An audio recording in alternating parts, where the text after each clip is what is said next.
Today I will be presenting to you how the use of a pre-exercise screening can be helpful in an initial client consultation regarding exercise prescription. An initial client consultation will include the following aspects: a new client screening detail, pre-exercise screening, initial consultation notes, a needs analysis, followed by an action plan. Our new client is a 21-year-old male with a height of 177 centimeters, who weighs 67 kilos, with a body mass index of 21.5, rated normal, blood pressure reading of 115/70, rated normal, and he has lifestyle factors including part-time work, part-time university study, and he lives out of home and he currently has low physical activity levels. Our client signed informed consent, and he has a medical history with a previously ruptured anterior cruciate ligament 3 years ago, but has had clearance from the physiotherapy since then to return to sport. The reason for our client's appointment today is that he is planning on returning to his sport after a 3-year layoff. The sport he plays is soccer. The time away from sport is due to a knee injury, and he wants to improve fitness levels before returning to his sport.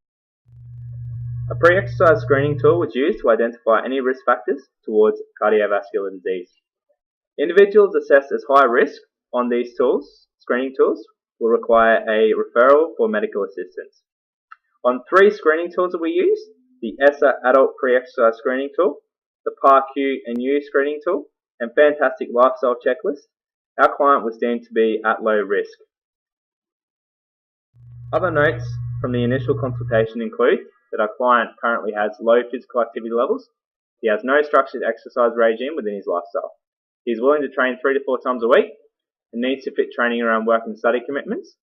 Our client intends to participate in regular physical activity and needs to monitor progress with training intensities due to previous injuries. Our client's goal is to return to the Brisbane Premier League soccer team for his previous club. He has a health-related goal of improving cardiovascular fitness, a behaviour-related goal of adhering to a resistance training program for injury prevention, and a performance-related goal to improve strength, speed and agility for his sport. A needs analysis was conducted to define characteristics related to the client's performance goals, finding that undertaking max strength training programs improve sprint, speed and strength in soccer players. With increased strength levels, players can develop high rates of force, which positively affect short sprints. Strength training for hamstrings may be a benefit to previous ACL injuries. Speed, agility and quickness training can be valuable for improved performance. Aerobic energy systems. The aerobic energy system plays a major role in maintaining intensity levels during matches. GPS data also shows that soccer players can average over 10 kilometers a game. Midfielders possess higher oxygen consumption, max running speed, and blood lactate levels than defenders and attackers, and anaerobic capacity is a key performance indicator for soccer players and should be aimed at improvements during training. Now, to improve cardiovascular fitness, it is our plan to have a combined aerobic and anaerobic training program with gradual intensity increases of 5 to 10% per week with 2 sessions of training a week. We will form baseline measures via a field-based beep test or a lab-based VO2 max test. Here to a resistance training program, the client will be required to keep a training diary to record performances and schedule in sessions. To improve strength, speed and agility, our client will be assessed on strength and speed measures through 1RM testing or 1 rep max testing and sprint tests of 5, 10 and 20 meters. A strength training program emphasizing back squats, Romanian deadlifts and Nordic rowers will be performed twice weekly, and sprint sessions will need to be taken twice weekly with 5 to 10% increases per week. Agility training will be advised to be taken during team pre-season sessions.